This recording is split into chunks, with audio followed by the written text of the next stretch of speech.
kali ini kita akan membahas Joy of Leadership. Nah, kali ini teman-teman di sini ada Mas Idris dan Mas Aket akan membahas di bab 4, yaitu kekuatan memaksimalkan bakat Anda. Nah, pastinya dalam leadership kita harus punya kemauan, punya kekuatan untuk memaksimalkan bakat. Nah, kalau di bab 4 ini dibahas seperti apa sih, Mas? Sebenarnya yang didapat tuh gimana cara kita mengasah kemampuan, kekuatan kita yang ada di dalam potensi diri kita.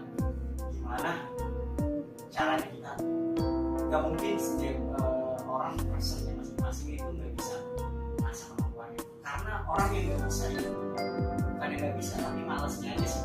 Tapi kalau misalkan orang yang mau dan mengasah dan pengen mencari sampai di mana sih kemampuan gue, sampai di mana sih kekuatan gue yang punya itu, sampai akhirnya nanti dia tumbang di apa ya, di hadapan badai kayak gimana pun juga gak bakalan tumbang gitu. Dan dia akan tahu itu kemampuannya dia sampai di dia tahu untuk mengerti lah kemampuan ini mau kayak gimana, seperti apa gitu sih tempatnya. Cara mengasahnya tuh ya kembali lagi ke dirinya masing-masing, beda persen beda cara mengasahnya. Kalau dari saya kurang lebih nambahin juga dari Ustaz Fit ya. Mungkin ini temanya kekuatan memaksimalkan bakat. Iya. Dari juga sedikit juga ada beberapa kata cara. Di buku ini juga dikasih beberapa penjelasan sih. Saya ngambil satu penjelasan. Ada sebuah kisah, salah satu kisah di awal halaman itu menceritakan kisah seorang penulis yang cukup terkenal, namanya Tal. Nah, sebelum Tal menjadi seorang penulis yang terkenal, Tal itu sempat dihadapkan dengan dua bimbingan semasa dia menjadi mahasiswa di universitas ini sebagai mahasiswa tingkat akhir di Harvard. Jadi dihadapi dua bimbingan dengan dua orang yang berbeda. Pada bimbingan yang pertama, Tal itu didampingi oleh instruktur yang bernama Hilda. Nah, di sini Hilda menjadi peran pertama membimbing Tal dalam bimbingan belajar dalam menulis. Jadi sebelum itu menjadi penulis terkenal, yaitu membimbing. Pada perjalanan dia membimbing bersama Hilda itu selalu memberikan penilaian kepada tulisan-tulisan yang dibuat oleh Tal itu bersifat destruktif, yang dimana ini sebenarnya kata yang merugikan sih untuk orang lain, merugikan orang lain. Dan di sini ya saya berpikir bahwa secara psikologis ya, dengan caranya Hilda memberikan bimbingan kepada Tal yang berfokus pada kelemahan kelemahan yang ada pada Tal, ini membuat Tal itu merasa dia itu tidak memiliki bakat gitu. Padahal kan seharusnya yang benar itu bukan yang benar sih, ada cara lain yang seharusnya dilakukan oleh kita, yang jadi membuat Tal itu bisa memaksimalkan bakat yang dimiliki si Tal. Nah, itu bimbingan pertama ini bisa dibilang membuat Tal itu merasa putus asa lah karena penilaian dari si Hilda. Kemudian di bimbingan yang kedua, si Tal ini didampingi oleh instruktur baru yang namanya saya lupa di sebelah namanya Maxim, ya, bukan aplikasi, nama orang itu nama orang di Maxim. Bimbingan kedua didampingi oleh Maxim, yang dimana Maxim ini berbeda dengan Hilda, ya instruktur yang pertama. Si Maxine ini lebih berfokus kepada kekuatan yang dimiliki Hilda, yang dimana Hilda si Tal ini Tal ini merasa bahwa dirinya itu memiliki kesempatan untuk mengembangkan potensinya, mengembangkan kemampuannya, seperti itu. Jadi terkadang beberapa orang yang kalau dilakukan di kehidupan, saya juga pernah mengalami, di mana beberapa orang ketika kita melakukan suatu hal dinilai itu kekurangan yang kita miliki, yang pada akhirnya membuat diri kita itu merasa tidak bisa atau tidak mampu untuk melakukan suatu hal, minder, yang pada akhirnya minder ketika kita dikasih kesempatan untuk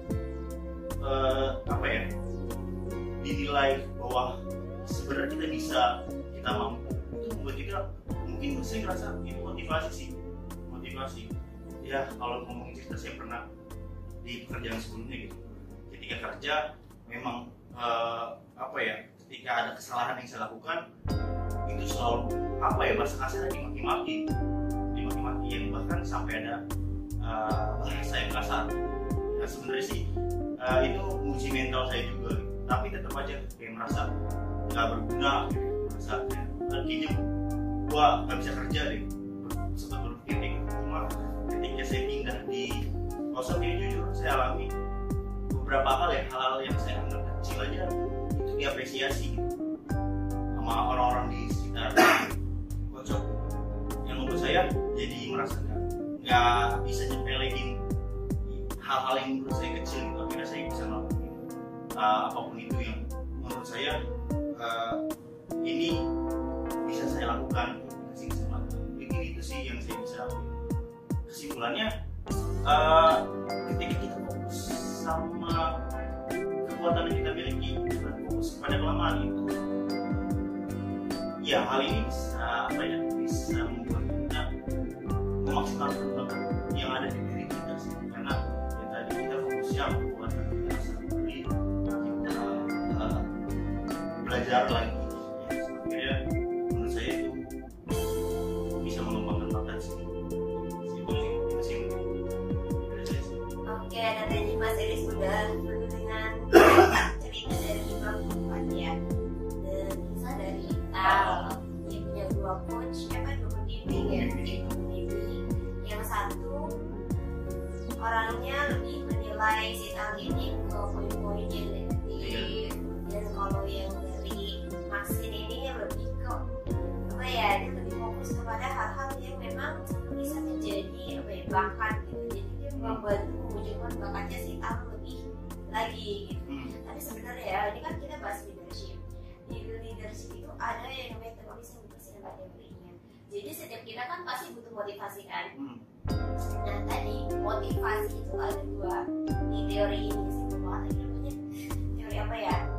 Pokoknya itu ada dua faktor. Jadi ada yang faktor negatif sama faktor positif. Tadi mungkin kalau yang Hilda ini dia memang belum bisa mengidentifikasi orangnya seperti apa sih, apakah bisa didorong atau dimotivasi dengan hal yang positif atau negatif. Mungkin yang dia keluarin kan kayak hal-hal yang negatif aja. Tapi sebenarnya ada misalnya Mas Idris itu suka ketika kerja diapresiasi gitu. Dengan diapresiasi Mas Idris motivasinya lebih tinggi gitu kan, jadi semangat kerja gitu. Tapi misalnya Mas Aken ternyata kalau dikasih punishment, Mas Aken itu bakal lebih termotivasi. Nah, punishment itu termasuk faktor yang negatif. Jadi gitu, sebenarnya setiap kita tuh punya faktor negatif dan positifnya yang bisa bikin kita termotivasi. Berarti itu sebenarnya balik lagi ke orangnya. Iya. Dia bisa menerima itu, ada dua sifat gitu ya. Dia bisa termotivasi dan ini negatif. Nah ini tapi peranan si pembimbing di sini, kalau pembimbing kan kayak as leader gitu ya. Nah itu si Hilda ini sebenarnya seharusnya tahu gitu, mengidentifikasi dulu orang itu sebenarnya lebih termotivasi kalau dikasih seperti apa sih, apakah dikasih hal yang positif atau yang negatif gitu. Karena memang ada kan kayak karena gue takut hukum, yaudah gue kerja yang bagus gitu, gue nulis yang bagus mungkin sih tahu. gue takut nih dikritik gitu. Walaupun kritik itu sebenarnya ada positifnya juga ya, tapi kritik itu mungkin kalau di dia jadi suatu ketakutan tersendiri gitu. Makanya itu nantinya akan menjadi motivasi, bukan motivasi. Ini kalau si Tal tadi kisahnya lebih suka depresiasi gitu ya. Nah gitu, jadi kita kan calon-calon leader semua nih, jadi kita harus bisa tuh identifikasinya tim kita atau teman kita mungkin ya, kalau di misalnya belum jadi leader kita bisa identifikasi itu ya temen gue nih apa sih motivasi kerjanya gitu, hal seperti apa. Jadi gak semua orang itu motivasi kerjanya itu dari hal yang positif seperti apresiasi atau prestasi yang mungkin ingin dicapai.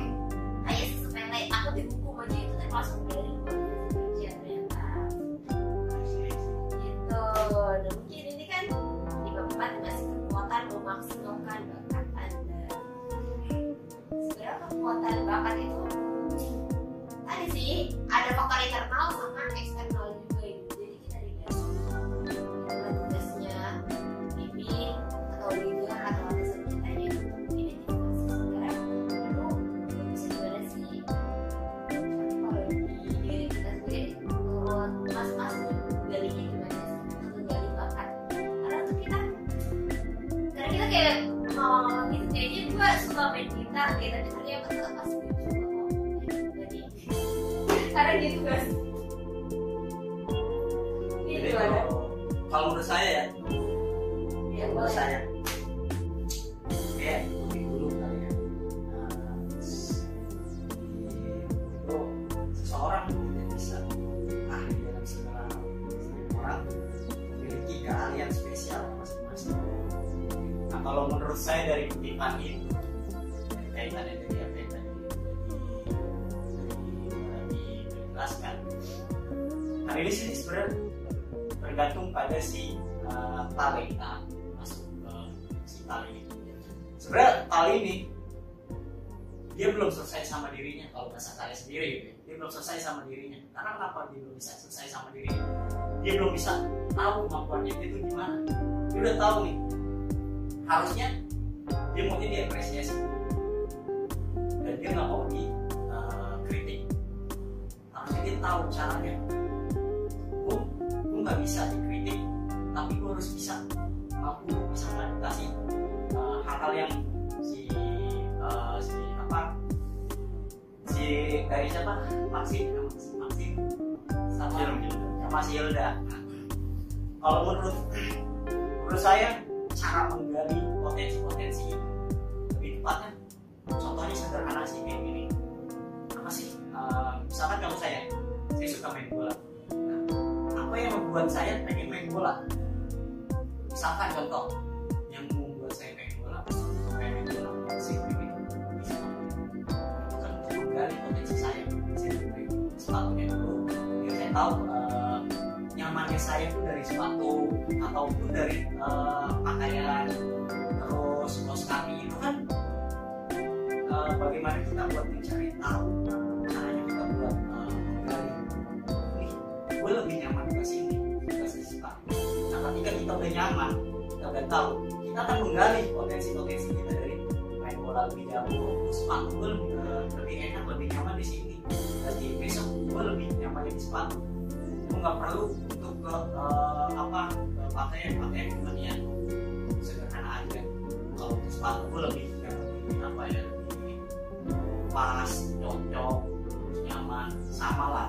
Brandingnya sama lah ini. Kalau misalkan berbaju ya dia lebih nggak terlalu memfokuskan banget nih. Jadi lebih tepatnya dia lebih mencari tahu bagaimana dia pengen untuk meningkatkan kapasitasnya kayak gimana sih. Oke, berarti kalau dari Mas Akit adalah bagaimana kita menggali bakat dengan kita cari tahu dulu tools yang kita butuhkan untuk kita merasa nyaman itu apa aja gitu. Jadi kita enak ketika orang menggali bakat kita. Keren Mas. Kalau dari saya yang pertama pasti kan bakat itu kan. Saya ini pribadi ya nilai bahwa bakat itu dari lahir. Kalau menurut saya bakat itu tercipta dari kerja keras. kalau bicara pengembangan bakat, saya yakin bakat itu akan berkembang ketika kita menyenangi satu hal yang kita mau jalani. Itu pasti harus kita jalani dengan kesenangan, karena hal sebaliknya gitu, kita merasa happy, kita jalanin, dan pasti kita mentor sih menurut saya. Karena itu penting banget buat diri kita gitu, nggak cuma memotivasi, mengarahkan, memberi arahan yang harusnya seperti apa, gimana kan. Mentor itu pasti udah terjun duluan di hal yang kita ingin lakukan, yang ingin kita kembangkan. Jadi tadi misalkan suka main bola gitu, sama saya juga suka main bola, tapi gimana caranya kita mengembangkan potensi bakat kita, itu pasti harus ada yang memberikan arahan, memberikan ajaran gitu. Contohnya kayak pelatih itu kan tahu gimana caranya kita bermain di lapangan, gimana caranya kita harus bahasa kalau dalam bola itu oper-operan kayak gitu, terus juga cara shoot bola kayak gimana yang benernya itu seperti apa. Dia benar-benar butuh, kalau saya mentor itu penting sekali untuk mengembangkan bakat, nggak cuma usaha sendiri ya, pasti harus didampingi. Iya betul, saya juga setuju. Saya kan ikut karir kelas, program karir kelas gitu. Jadi dari pertama kali pertemuan, kalau kayak orang yang isi materi di karir kelas itu kayak pasti selalu ngomong cari coach latihan, cari coach, cari pembimbing gitu. Itu kayak nomor satu. Karena apa? Saya bagi-bagi kita nggak akan bisa, kalau misalnya ini konsisten kali ya, kita kan susah konsisten kalau tanpa coach, tanpa ada pendampingan dari mentor kita gitu. Terus kita kalau misalnya ada apa-apa juga kan enak kayak konsultasi gitu. Benar-benar coach itu nomor satu gitu. Walaupun susah gitu nyari coach yang sesuai sama kita atau yang cocok sama kita, nggak segampang gitu.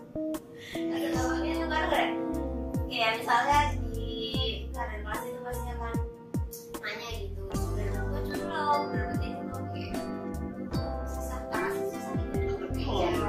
Berarti kan tadi ada cocok gitu. Itu sebenarnya kita yang cocokin. Mentor yang harus didampingi kita cocok, memang harus keduanya cocok. Lebih bagusnya dua-duanya cocok. Oh, biar kita yang cocokin mentornya. Itu sih, itu sebagai salah satu cara kita nyocokin mentor. Nanti kadang kayak udah di tahap max gitu loh, kayak ini kok gak bisa nih. Iya sih. Paham gak sih kayak gitu? Kali itu Mungkin deh. cocok sama ini, cocok sama ini. Ya iya mungkin gitu loh. Pasti ini cocokin. Tapi mentor kita juga sebenarnya harus itu tadi mengidentifikasi diri kita tuh seperti apa sih? Iya benar sih. Tetap sama-sama mengidentifikasi sebenarnya. Cuma kalau misalnya itu kadang ada tahap kalau bener-bener cocok, udah maksimal banget, udah mentok banget nih, udah gak cocok gitu, susah. Paham gak sih kayak gitu loh ya? Iya, jadi adalah tadi ya, kita nggak akan bisa menggali bakat juga kalau tanpa mentor, tanpa pendampingan mentor. Kita nggak akan bisa hebat kalau tidak dikelilingin orang-orang hebat gitu sih. Oke, dan kita udah di penghujung buku nih, seru banget pembahasan kali ini mengenai bakat. Semoga teman-teman semua ini bisa memetik insight lain, mungkin pelajaran, terus bisa